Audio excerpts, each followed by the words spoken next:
words where you want to start and end. Color your presentation with automatic subtitles and highlighting keywords. Add your brand logo. Add music for an emotional touch. Add your contact info on an animated business card on all your videos. Easily replace green screen with an image or a video loop. Stand out with a web page with your logo, your video at the center, and personalized button for visitors to interact. It's one tap to simultaneously upload your videos on Instagram, TikTok, and YouTube. Always know what to say next with the Big View teleprompter.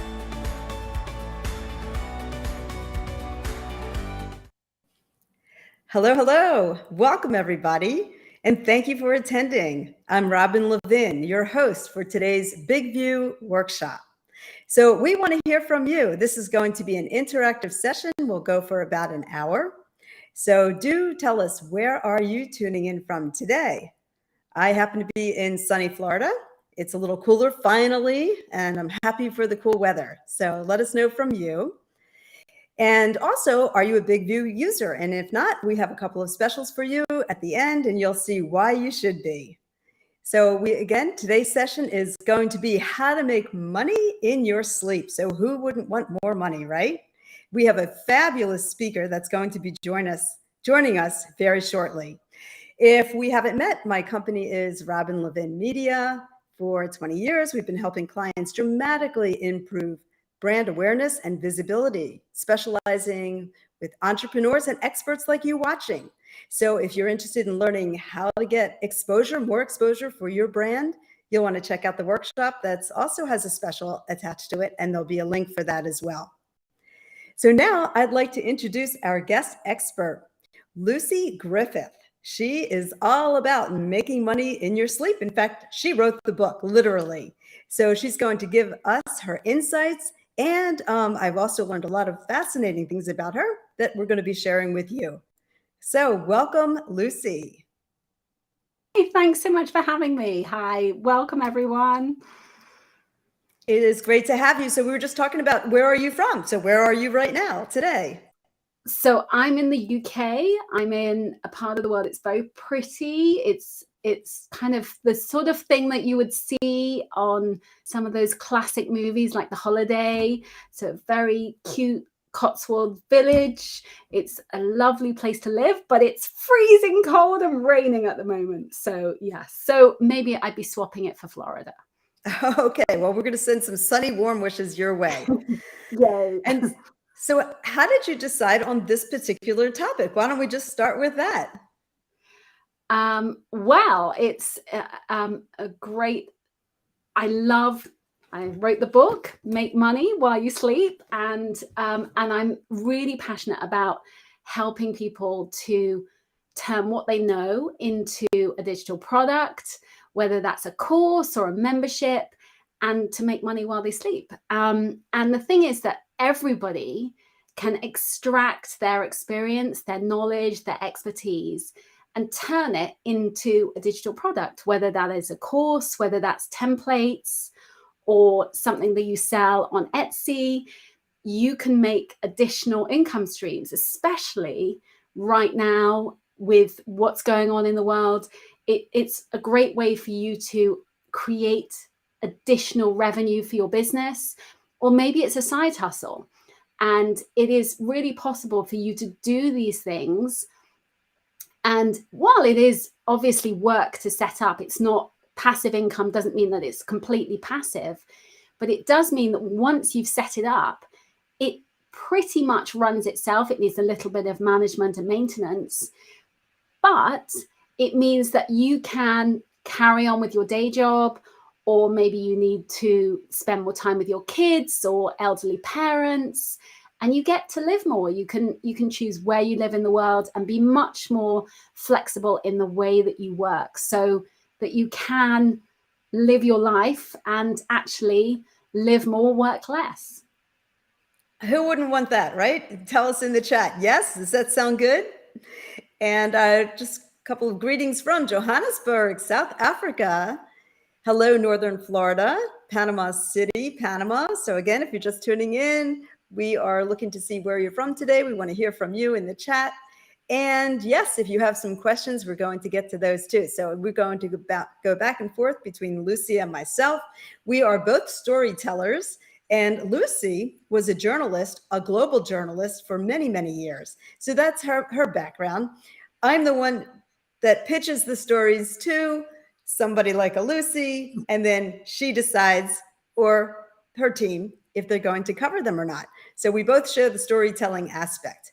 And again, you turn to this passive income idea, and that is partially because you were raising your son, right? And you wanted more freedom and more control of your time, more control of where do you work from? Absolutely. So I worked as a journalist, and I mainly worked across Asia, Asia, the Middle East. I used to work in places like Iraq and Afghanistan. And I was working for some of the big US networks. And when I was pregnant with my son, I was covering the 2014 conflict in Ukraine. And I was taking my folic acid and kind of dealing with the Russians. And I was like, oh, I don't want to be doing this anymore while I'm pregnant. And I really needed to think, okay, what am I going to do instead of doing this? And that was really the catalyst to work out, okay, how am I going to make money in a different way? And so that took me on a journey of, I didn't want to, if I wasn't doing the day job, I'd have found myself, working long shifts, and that wasn't really suitable for childcare. So I had to think, okay, how am I going to take what I know and turn that into an online business? And so I started working as a consultancy, helping people to be confident on camera. I was working, filming with people, working with CEOs. And while that was great, I found myself being on film sets and working quite long hours. And again, that wasn't really very child friendly. So I took that one stage further, and I created a course called Confident on Camera. And that course sold really well. I've sold over almost 60,000 digital copies of that course. And that helped me to make money while I slept. And so that was really the catalyst for me to then think, okay, and people were coming to me saying, how do you do that? How have you made it into something that just sells again and again? And so that was the process of me then extracting that, showing them how to create digital courses, being confident with video, setting that all up, and then the money making stage of that to then being able to make money while you sleep. Okay, so let's break this down to maybe some steps for those that are getting started, and they know they want to do this, but they have no idea how to even begin. So in your example, you turn to what you knew, how to feel confident on camera, which is incredibly timely, especially with the last couple of years. Yeah. And so I would think that the first place to start is, what do you love? What are you good at? What do you want to share? Would that be right? Absolutely. So it's taking a mix of, it might be your experience, your expertise. It might be a hobby, something that you're passionate about. I have a client who teaches he basically runs a membership in creating model tractors. So it can be your experience and your expertise. Creating what? Model tractors. So literally like the little models of tractors, so it could be, there's so many different ways that you can take what you know. So it's extracting that knowledge. Maybe it's something you've learned, maybe it's what you've done in your career, but it could also be something that is just a passionate hobby, whether that's about baking or sewing or whatever it may be, that is your hobby that you can then share and teach with others, from teaching how to play tennis better to literally how to stop pulling out your hair. There is so much information that you can share with others and package that up into a digital course. And the more niche you are, the better it is. So don't worry that you might feel like, oh, everyone else has done this before. No one else has your particular expertise, your particular knowledge, and maybe you resonate with people in a particular way because of who you are. All right. So you've got your topic. How do you even start to get that course online? Where do you host it? There's going to be a lot of questions about that. How do you promote it? Landing pages is already a question that's been popping up. Do you do Google ads? So let's take the next step. Okay, so once you've got your idea, and really I say with the idea, you want to give yourself a bit of time, brainstorm, go for a walk, sit somewhere beautiful, whatever it may be, meditation, just to get yourself that really white space to think about the idea. Once you've got your idea, then you want to then say, okay, let's start mapping out those topics. What am I going to cover within each module or lesson that you're going to teach? So start breaking that down. So you've got a rough idea. Now you can start thinking about, okay, am I going to test this? How am I going to test this with people to know that it's going to work?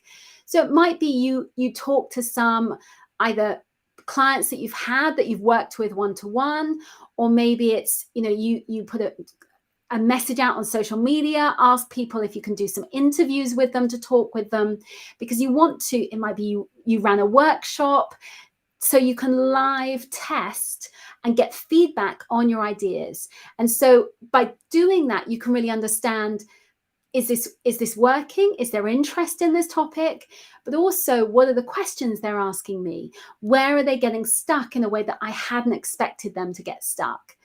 And so you can then modify and tweak according to what comes up from that live feedback.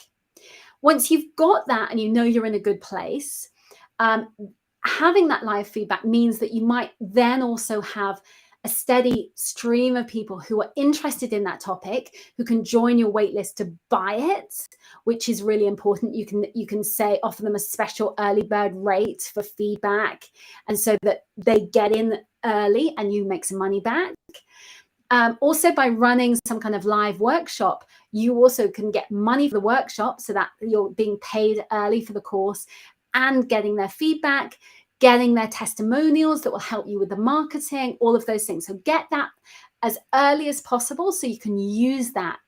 Make sure you record those calls if you're having conversations with people, because you can use that in your marketing language. You can use that in your in some of the, whether that's your sales pages, whether that is some of the testimonials you can use. So all of that will really help you. So save that gold dust. It really is so useful to you. Then once you're ready to start filming the next stage, then it's working out, okay, am I going to be on camera? Am I going to use slides? Maybe you want to use workbooks. Maybe it's you've decided that actually a membership is better. So, you can use that information that when you are talking to that and getting that live feedback from potential clients, you'll know, okay, actually this is going to work better as some kind of templates, or whether it's a course or the membership. And so then from that, you can film, be on camera, or use slides, whatever works best for you. You want to try, maybe there's quizzes in there or some kind of gamification. So you make it an interactive experience where you include people along the way, and then you can test out their learning and their knowledge. And so then it's about, okay, so you've filmed it, you've recorded it, and then the next stage is you're going to host it somewhere. So there's lots of different places that I think there is. In the last count I did, there's about 240 different course creation platforms that you can use, whether that's on your website or whether there's a host of different platforms. So you want to go with what is best for you and your budget. So if you are somebody who's really techie and someone who is, someone who really understands the back end of your website, then maybe your website is a good place to host it. But for many of us, myself included, that's not really an option, because actually I'd like to have a little customer support, and I'd like somewhere that's an easy option. And so then there's lots of different platforms you can go with that, depending on your budget and your business. So you get your content onto a platform. And then from that, you can, add the videos. Maybe you create some workbooks. You can use things like Canva to create workbooks, lots of different places to create them. And so then from that, you've got your on the platform. Then it's about actually building that sales machine to sell it. And so having the sales machine. Before we get to that, I just want to share some of the comments that we have here, which is excellent. We have Beautiful Beings. I love that. Says, I'm from the UK and my membership is all about working with moon cycles. Ooh, so love that. Congratulations to you for doing that. Yes, Melanie, we're going to break it down into actionable steps. Absolutely, we are. So do jot down in the comments if you are new to this whole course creation, make money in your sleep idea, or if you have an idea that you're already working on, and what stage are you at? That would be interesting to know. Okay, so back to where we were, we talked about you have to have an idea of something you're interested in, you're passionate in, something you think that others would want to learn. That's very important. And as far as organizing it, do you do videos? Do you have calls, as you said? And make sure you test it. So this is really, really key. So once you've got your idea, you need to test it. So test it, validate it. So you know that people want to buy it, okay? Because, sometimes people will have an idea, but actually when they put it out on social media, if you get people who are saying, oh yeah, that sounds a great idea, then it's kind of lukewarm. It's a bit, Whereas if you put out your idea and people say, oh my God, that will work so well for my brother-in-law or for my sister or whoever it may be, then you know you're onto something. And you know that, I've seen people where they have, 350 comments on a Facebook post. They know they're onto a winning idea. Whereas if you don't really get much of a bite, then okay, it's back to the drawing board. I'm going to tweak it till I get an idea that's going to work. So it's really important before you go ahead and go to all the work of creating the course to know there is an audience for it, to know there's demand for it. Okay, super important. So you need to test it. Now, you mentioned social media was a good place. Where else would you suggest testing it beyond your friends and family who are going to probably love what you put out there? Hopefully. So you can test it. And, if you already have an email list, you can test it with your email list and send out, surveys. But also you could ask people, is there anyone willing to be interviewed? So actually having that live feedback. You could even create some kind of mini workshop with your idea and use things like Eventbrite or Facebook events just to test, are people biting on this idea? Do they want to come to this workshop? So even if you don't have a large audience, you can start testing it. Even looking on things like Amazon and, just doing research on Google, on social media for the kinds of questions. Are people within this topic asking questions? What comments, what questions are they asking when it comes to reviewing books, for example, can give you a lot of feedback of, okay, that this topic, I can see that this person who's, further down the journey than me, I can see this topic gets a lot of interest and these are the kind of questions that they're asking. So I can solve these kind of problems. Okay. How did you know that your camera course had traction? How did you test that? So for me, I already had a really strong presence. I had lots of people wanting to work one-to-one with me. So I was able to do that live feedback for that.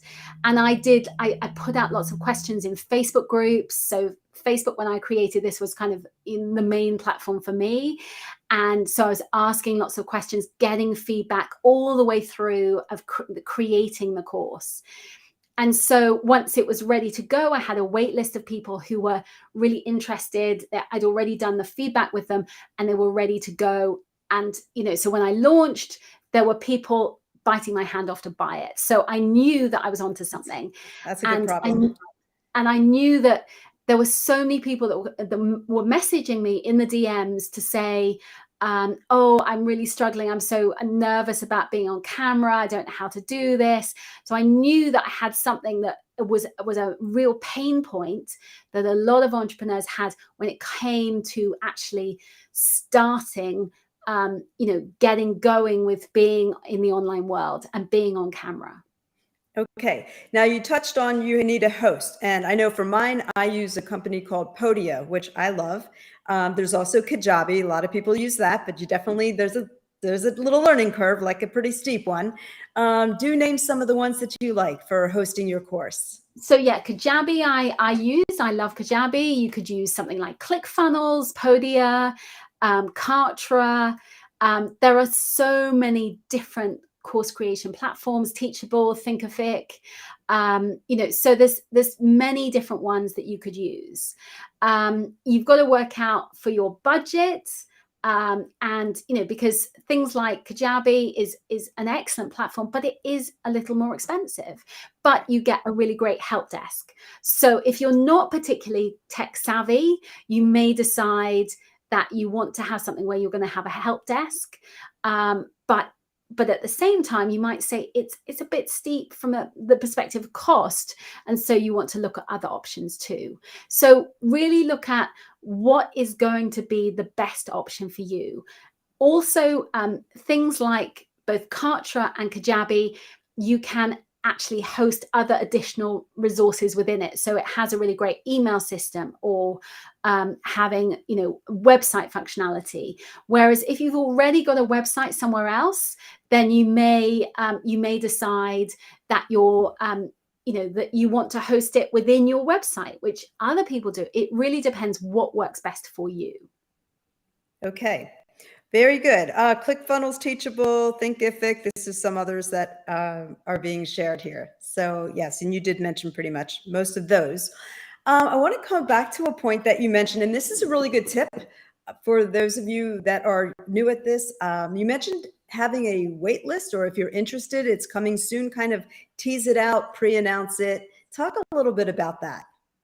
So once you've got your idea, you want to take your audience on a journey with you. So you can start by building it with them, getting feedback from social media, from your email list. And by getting that live feedback, you're marketing, but you're also getting feedback from people. So it's a great job of it teasing the course as it's coming, but at the same time, you're getting that live interaction to know, are they interested in this? Is this a pain point? Is this a problem? And you can then take on board their ideas and they feel like they're building the course with you. But and you actually have a wait list? So then within that, so let's say you post and you ask a question and you get some feedback within the post. You can also then include in the comments, because obviously having a link doesn't necessarily mean that it has such great traction. So put it as a comment. You can then say, and if you want to join the wait list for this, click this link below. And so basically a wait list is somewhere, it's a landing page where people can sign up, they put their email address, their name, and they join a list on your email system where you know that the people who sign up to that list are interested in buying your course. And so let's say you got 35 people onto that list. You can then email them once you've built it and say, are you interested in, an early bird version of the course? So you could either sell it to them at a special rate, giving them some kind of offer so that they then can live test it with you, beta testing it. Or it might be that you are selling it to them with a special discount. There's ways that you can do that, and also then request feedback from them, those testimonials, which is really important social proof for you to be able to sell that course and sell it much more easily as well. So really the main thing is you need to, in order to get started, you have to take action. So why not start with a small group if you want? And I did that similar style with a virtual boot camp, and it was live online. And then from that, I did get feedback and we tweaked it a little bit, and then it became a digital course. And so that's one of the easiest ways, I think, for the folks that can get started is record your live boot camp or whatever you decide to do. And then now you have content already created. So speaking of content, and of course, we're all about Big View here, using video in your content, and Big View makes it super easy and fun to do that. Now, what percent would you say would be video versus, let's say, a PDF, worksheets, templates, documents? I think it really depends what you're creating. So if you're doing something where actually a lot of it could be video, and so it depends what the topic is. Like I was just working with somebody earlier who is a lawyer, and actually we're just doing templates. So there's a little bit of video, but actually it's predominantly about the templates that people can just use and plug and play for contracts and systems.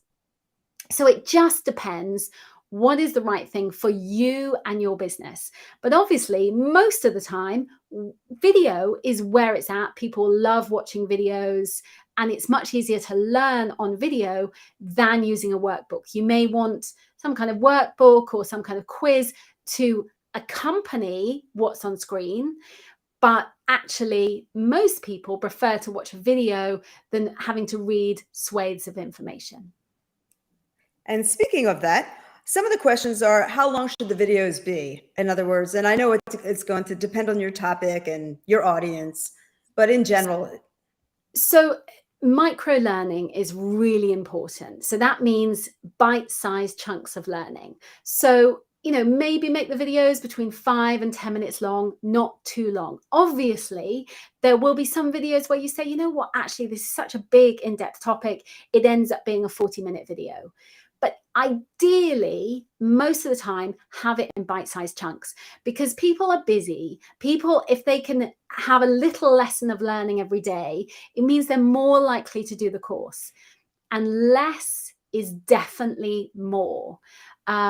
I have an example where I bought a big course that was about $3,000, and it was hours and hours of videos and what have you. And then, and I still haven't done it, 3 or 4 years later, I've still not done the course.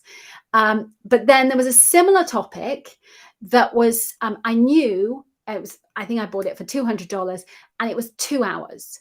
And I knew that I could get it done in 2 hours.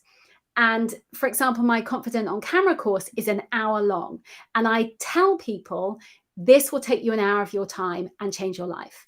And the thing is that people then, there's a light bulb that goes off in people's heads where they go, oh, it's only an hour of my time, I can do that. Whereas if it's something that is, the perception is that it's this huge topic, and you feel like you want to cram everything into it, that can feel draining to people. That can feel like, oh gosh, I've got to set aside 3 days of my time in order to do the learning, rather than, oh, it will take me, I can watch this while I'm at the gym, and it will take me half an hour. And then, we're busy. Our lives are busy, especially if you're running a side hustle. Entrepreneurs, we're busy people. So you've got to think who your audience is. And if you're creating courses for people like yourself, then they're busy too. And so make it that is as easy as possible for people to consume your information. Okay, so sometimes you've heard the term analysis paralysis or perfectionism. Yes. How do you give us some tips about getting over that? And again, just getting it done. Okay, so this is a huge one where we can really procrastinate and sit there. And I know when I was writing my book, I definitely had this like, ooh, how am I going to get it done? And so one of the things that, is to start, because actually the brain is resistant to getting going. And so we don't want to start anything new. The brain wants to stay safe. So that's why procrastination is such a huge thing. So just by starting, by saying to yourself, I'm going to set like the Pomodoro method. I'm going to set 45 minutes and just get it done, even 25 minutes, and just give myself that window. I'm going to get going, get started. And so by doing that and saying, okay, just set aside 25 minutes, that's doable. And I'm going to just think about topic 1. Okay, so it might be module 1 or outlining my course and just getting going. And you will be amazed how much you get done in 25 minutes. And once you've started, then it's much easier to get in the flow. And so it's that starting point that we're resistant with. But once you get started, it is so much easier. And so then, of course, it's not going to be perfect. There will be things that you want to test and tweak and modify, but that's okay. It doesn't have to be perfect, but just get started and it will evolve from there. But it's no point just keeping it all in your head, because that's not sharing it with anyone. It can, the more you do it, the more it can tweak. And at the same time, sometimes I see people where they think it's got to be this absolutely perfection thing and it's got to be beautiful and what have you. The reality is you might find that you create a course and you tweak it within a year's time. That's fine if that's what happens. But most of the time, get it out there, get it out with the world, and then you can modify. And so the more that you can just get going, get started, the easier it is. But start with bite-sized chunks. It might be that you're writing into a Google document, and then, so use Word or Google and you write out what you're going to say, and then it can evolve. It might be that then gets turned into slides and you're using slides. You could use slides on Canva. Or it might be that you actually want to be on screen the whole time. And so this becomes just your script that you're going to use, and you're using something like View to record it, and you're using the slides and mix of slides, and then also you on screen reading your script, or just having a talk and you're using a Post-it note on your screen and you've got some notes written out. But because you've written the script, you've done the thinking. Because if you've done that thinking, you've made those mental connections of what you want to say, it will flow so much easier. And speaking of Big View, so you write your script, you're also able to use that and turn it into a Word document. Absolutely. So repurpose the content, create it once, repurpose it many different ways. And which is fabulous. And so it means that you could have that as, additional notes for people so they can read it as they're, within the course. You can have that people can read and see different time codes so they can, quickly find, oh, this is the script. But also it might be that you're using that within your marketing. It might be you're using that for social media posts, all of those things as well, which is really helpful for selling the course down the track as well. Yes. And a comment from the homegrown homemaker: done is better than perfect. 100%. Most definitely. Yes. Don't you all agree? Say yes in the chat. And yes, this does seem achievable and doable. So for sure, bite-sized pieces, micro learning, micro producing for that matter. Absolutely. And that's the thing that it may be that if you're, really busy and you're, let's say you've got kids and you're working full time and you're trying to do this on the side, it might be you say, I'm going to set aside a day and do filming, and you literally have everything prepared and have a day of filming, because actually setting everything up, doing your makeup, if you're a woman, if you're a guy, you might not decide you don't want to do makeup. And you could then you've got your day, you do all the filming in one day. Or it might be you say, I'm going to do a video every single day, first thing in the morning, get one done, and then I can relax for the day. Whatever works for you as the best way to create content. Right, definitely. And reward yourself for every little achievement. Absolutely. Yes. Along the way. Yes. Now, a question would be when it comes to pricing your course, pricing your digital content. Could you give us some suggestions around that? Okay, so it really depends what you're creating, so test within the marketplace, see what other people are pricing for that particular course. One of the key things that you really want to think about is it's not just about that first entry level product, that first course. What's behind that? What's the journey behind that? So let's say you sell one course, you get somebody's email address, they buy one product. What else can you sell them into? Are there other courses, a group program, a membership, a mastermind, other things that you can also sell them into? And so really have that journey mapped out of what else you're going to sell them into. And the reason I say this is because, you know, you can have, my Confident on Camera course was priced at $19. Now, I'm not saying that $19 is the price for everyone, but it was an entry level point for me to then upsell people into other digital products and services. So I had various other courses, a course on YouTube, or my Make Money While You Sleep membership, or I have a course called My Course Academy, which teaches people how to make courses. And so I could upsell people into other products and services. And so it's really important to have that journey mapped out so that you can sell them into different products. The benefit of having a mini course is that you can run an ad to a mini course. And so it was $19. So people would see that and say, oh, that's a no-brainer. It's a no-brainer price. I'll buy that. So once they buy that, it's in the basket. Then we say, oh, would you like this course? And it's a bit like you think of McDonald's and, you know, oh, I'll have a burger. Would you like fries with that? Would you like a drink with that? Would you like whatever else, ice cream with that, whatever it may be?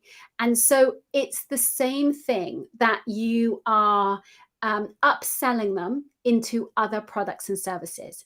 And so you want to be McDonald's where you're upselling people. But it may be that you say, okay, I'm going to do it a different way of selling, where I'm going to sell a higher ticket offering, whether that's let's say that's, you know, a bigger course. So let's say your course is selling for $3,000. So totally different price point. So at that point, you then want to be saying, okay, so I'm going to run maybe a webinar to that. And then they jump on a call to talk with you before you then sell them into a higher priced course. And so it's really being clear, mapping out that journey. So whatever price point you set, you've got to be clear how you're going to market that so that you are really talking to your audience in a way that they are going to want to buy. Because if you just ran an ad to a $3,000 course, people would look at that and say, oh, that course looks really interesting, but I don't know anything about you. I'm not going to spend $3,000. Whereas with the $19 course, it's a no-brainer price point. So it's really understanding how best to sell that particular product. Okay, I've a question for you and two questions actually. In your example, which is a great example of the $19 pricing, what exactly did they get for that? In other words, Okay. How long was it? And was it video? Was it worksheets? Tell us a little bit more about that. Within, so I always say there was worksheets, there was videos, so it was about an hour of content, of video content. And then actually, if they worked through the worksheets, it would take them about 2 hours in total. But to just watch the videos would be about an hour. And so it was, you know, there was a very focused, clear aim within the course. And it was a deep dive in one topic, being confident on camera. So I didn't try and do everything within that course. It wasn't teaching everything about video. It was one focused thing. And so with a mini course, don't do everything. Save that for other courses. Just be really, rather than think of like gardening, rather than just trying to, you know, hoe along the surface and you're just doing this, you're deep dive into one little area. You're really going for it, sharing a lot of information about one area. That's a key point. Drum roll. That is an awesome point. Yes. So many times you want to share everything, it becomes just too much. So focus on one key thing at a time. Now, great question. What camera technology, from Melanie, what camera technology or equipment do you recommend we use to film as beginners? So that really depends where you are comfortable. It might be you're using your phone, whether that's an iPhone, whatever, Android, or it may be that you're using your laptop. You can use whatever you feel most comfortable with. I have people who have they create a mini studio and they use your phone. Other people prefer to use a laptop where they're used to from Zoom, they're more comfortable using their laptop. Do what works best for you so that you feel comfortable, because at the end of the day, being able to show up on camera and actually have that kind of being alive and vibrant, that is quite difficult, because lots of people are really nervous about talking into this camera and thinking, how am I going to show up and be confident and just come across as normal? I feel really stilted and nervous. And so actually, whatever makes you most comfortable, most confident to be able to show up, share your expertise and show up with passion and enthusiasm, so that comes across to your audience. And remember, when you are being on camera, you want to be as energetic as possible, because the way that we view the camera, the brain can't tell the difference between what we see on screen and seeing someone in real life. But a lot of our animations, the way that we show up, it's much harder for the brain to process somebody being on camera and those kind of visual cues. So be as animated and fun as possible, because that will come across as just being normal when people see it, but actually you're being like, I'm so excited. And that makes a big difference for people. And it just makes them feel more engaged, more passionate, more enthusiastic about what you do. So true. I was watching the weatherman the other day, and he was so animated about the weather. It was just a regular forecast. It wasn't like a hurricane or something, but he was extremely passionate and having that's fun. It really makes a difference, and it gets people really enthusiastic, particularly when you're sharing topics that might be, a bit complex or difficult. And it makes a massive difference for them to see your passion, your enthusiasm on screen. Okay, a little bit of a different question, but I know this comes up a lot as well. How do you defend an online course? This is J. Diego Marin. Hopefully I said your name right. How do you defend, or how do I defend an online course to the naysayers against all the free content on YouTube? And this is the thing, okay, that YouTube is this incredible resource that, yes, there is so much content out there. But the thing is that people might spend, a couple of hours, a couple of days to find all of this content and then watch all of the content. They've got to sift through a lot of stuff to find useful content. Whereas your course is going to be, maybe, let's say it's bite-sized chunks. It's going to take them an hour of their time, and it costs them a small amount of money. They're going to say, well, actually, that's a worthwhile investment of my time to get that done. I've learned that information rather than spend hours on YouTube. And yes, there are always going to be people who want to do the free route. But actually, most people value their time more than saying, I'm going to spend, the next 3 days watching YouTube videos. Okay, good point. So your content is valuable. Definitely share away as far as those getting started and worrying about free versus paid. As Lucy said, you can always start with a small price tag and work your way up to something bigger and bigger down the road. Absolutely. And it may be that you are also, depending on what you're selling, how you're selling, it may be that actually, it's a better price point to say start with $297 or $1,000. It depends what you're sharing and how you're selling it as well. Okay, let's talk about marketing it, because that did come up a little bit. So let's talk about marketing. What are you advocating these days? And a lot of people sadly waste a lot of money on ads that just don't work. So give us some other solutions to get that course out there and sold. Okay, so as I talked about, when you're testing with your audience, using the Facebook groups, using whether that's on LinkedIn. I love LinkedIn. So you build up that wait list so you can sell to people. The beta testing version, you can actually sell that in the beginning. So that gives you a little oomph in that initial starting point to sell some courses and products. Then from that, you want to be using social media as much as possible to sell. You could also look at other ways. So some other ways that I sell. So I absolutely love LinkedIn. I think LinkedIn is a really great platform, and I get, massive engagement every single day on LinkedIn, and I sell there every time I post a link to a course. I really sell through that. And I can see that from my Google Analytics to know that actually LinkedIn is where I'm selling courses very easily. Okay, so I would say that works well. I also love YouTube. So let's say you create that free content. So you create a video. It may be that video is also on Facebook or on Instagram or TikTok.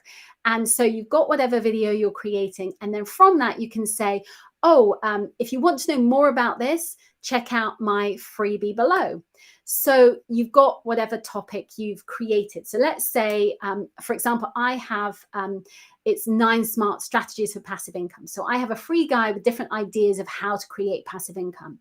So when you click on that, it then, so people get that, and then immediately it upsells them into another product. And so you can sell your course on the back of a freebie. You can sell, it may be a membership, it may be other services that you're selling. So always be thinking, how can I sell? So maybe it's a freebie to upsell them. Maybe also, TikTok gets amazing reach, that maybe TikTok is the place you want to sell your courses. And so again, having that link, selling people in, sharing some wisdom, and then saying, if you want to find out more, then check out my course below. So have a call to action on your videos so that you sell. And I do that, also on my YouTube videos. I always have that call to action so that people want to actually find out something more. And so, they can get that freebie, and then from there you can sell to them. So that's using social media. The other way that you can do it is by using SEO, so getting found on Google. So 95% of the world uses Google. So using blog posts, using your YouTube videos, so you're found through Google search, and then you can sell to them. So in my blog posts, I have various pop-up windows that pop up that take people to a freebie and then upsell them into other courses and products. So a blog post can work really well, and you can have those links embedded in there so you sell people into different products. And that's a way for you to easily create your course and then sell people through blog posts. And some of my blog posts are years old and they still get lots of traffic. And so a way to promote your blog post is by not only just Google, but also by putting that on Pinterest. So having pins that you pin on Pinterest. And then from that, those pins, people find a pin, and then that can lead to that blog post and then sell that way as well. So that can work. That strategy of using SEO with a combination of YouTube and Pinterest to help the SEO, help you get found through Google, can work really well as well. Wow. So those, I don't know if 3 minutes or how long that was, but that was incredible information. And I want you to touch back on Pinterest, because I think a lot of people misunderstand it and think that pins are for decorating or cakes or fashion. But bring that back here about courses, because I don't think a lot of people think about doing that. So essentially you are creating blog posts. So let's say you create whatever, let's say you've got a course on gluten-free baking. Okay, it can be on any topic, because Pinterest works. So it's basically a visual search engine. So it's so you've got whatever topic you're creating on. So you do a deep dive on a blog post about something that's relevant to your course topic, and then you'd have your pins within your blog post. So not everybody knows what that means. Just back that up a little bit. Okay, so basically a pin is just a visual image that sort of sells, let's say it's selling your blog post. So what it's doing is it's on Pinterest and you are promoting an idea, a concept. It's really pretty visually, and it's striking. There's a call to action. So people click on the pin to find out more. So it might be some kind of hook within the statement or question. So they click on it to find out more. There's a little bit of information, but they want to read more. So then they'll go to, let's say they then click and it takes them to your blog post.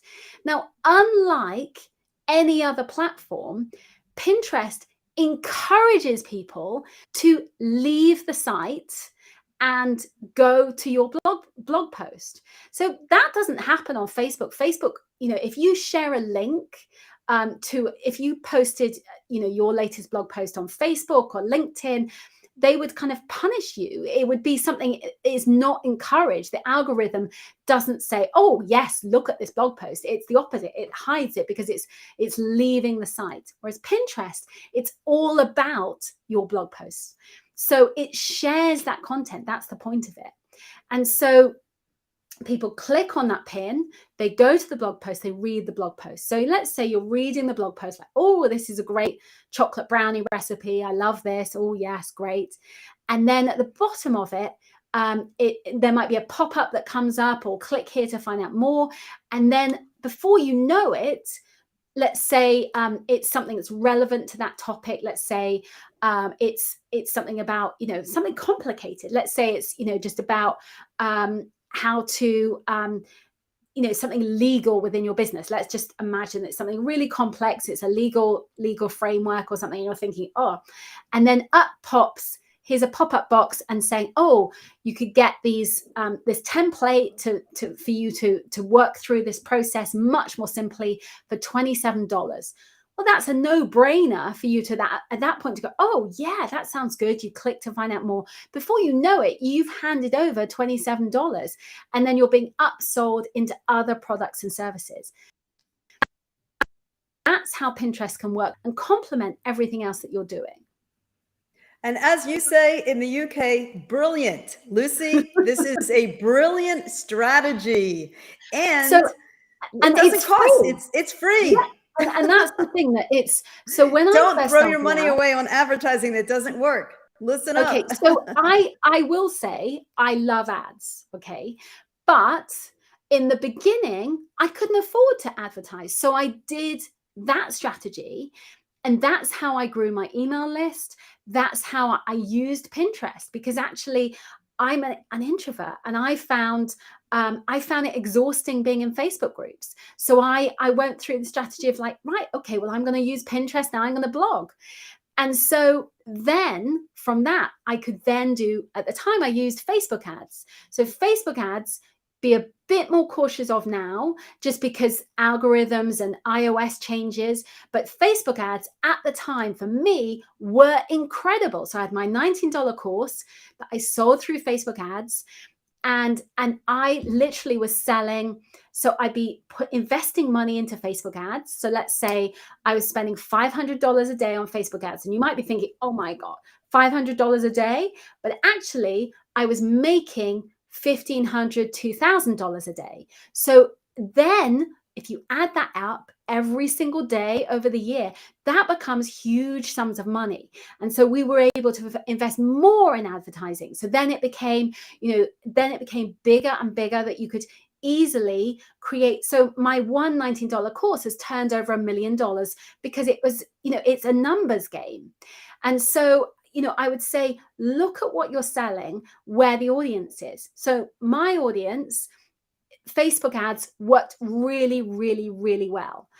I also use things like YouTube ads or Google ads or TikTok ads. You've got to think of where your audience is and, what demographic, who they are, what kind of people, to know what audience is going to work best. But before you spend money on ads, test it out. Make sure it's working as a concept before you go to that next stage of running ads. I love ads. I completely think ads work really, really well for your business, but it's got to be tested and validated in order to work well. Right. Absolutely. I know we've had a lot of success with YouTube ads, but again, you really need to monitor it, and don't just do a quick little boost. Sometimes there's more creative ideas and ways to do the advertising that's more effective than just hitting a little boost button. Absolutely. Yeah. Stay well away from Boost. On Facebook Boost, and it's got to be, go behind the scenes and really test out what's going to work best for this. And it may be going back to actually running like a live workshop once a month, that you can use Facebook events and be selling using that in the beginning to test and validate. So by putting a little ad spend into that, it may be YouTube ads, because you can be more targeted with the search terms of people who are looking for your type of content, your type of course. Okay, so we just have a few minutes left, and I want to answer this one question. It's a great question. Where are you hosting your blog posts? So I use WordPress, and yeah, I've always loved to write, and so I just built up a lot of content over the years, but repurpose that content. So it may be that you're writing an email to your email list, turn that into a blog post. It may be you're creating a YouTube video. So I create a YouTube video every week. I turn that into a blog post, and then that blog post with the description, what I put in my email also, so my email becomes the blog post, and then that I add pins to that, and then that gets pinned onto Pinterest, and it gets shared again with the world. So you can repurpose that content multiple ways. Really great examples. Okay. And yes, we are ladies that walk the talk. And so I know for anybody that wants to know more about PR, if you want to learn how to get your story featured in the media, how to pitch the media, even if you have no experience and hate writing, I have a virtual course. I have a master course on PR, and Big View watchers, you'll save 20%. There is a special link for that. And I know that Big View is also offering a free trial for those of you that are new and you're not familiar with it. Definitely take advantage of that. It's a fabulous tool. And again, with everything Lucy is sharing today, you can use Big View for pretty much all of this content creation, writing your script, getting comfortable on camera, and then using the script as another document in your course. So it's full circle. Saves you time, saves you money. You'll make money while you're sleeping, as Lucy says. So with that, any last tips or anything else you want to share, Lucy, before we end this session? So I think, there are so many different ways for you to make money. And if you're just starting out, be, open to things like affiliate marketing, things like that. You just get going. The more you start, you test, you'll be surprised how you can make money while you sleep. Fabulous.